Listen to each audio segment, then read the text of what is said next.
Welcome to our channel. If your Roomba isn't charging properly, dirty charging contacts are often the culprit.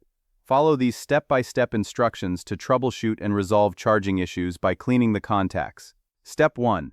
Remove your Roomba from the charging base and turn it over to access the underside. Locate the two metal charging contacts on the bottom of the robot. Step 2.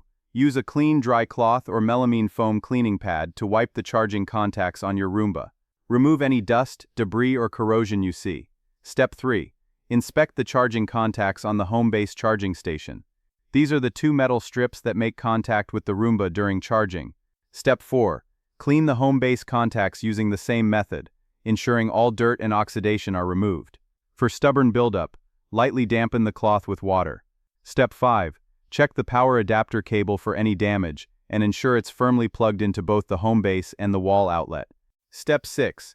Place your Roomba back on the home base, ensuring proper alignment. The robot should automatically begin charging, indicated by a pulsing light. Step 7. If charging doesn't begin immediately, try removing and replacing the battery. Press the battery release tab and reinstall the battery firmly. Step 8. Allow the Roomba to charge for at least 3 hours. If problems persist, contact iRobot support for battery replacement options. Don't forget to like this video and subscribe to our channel.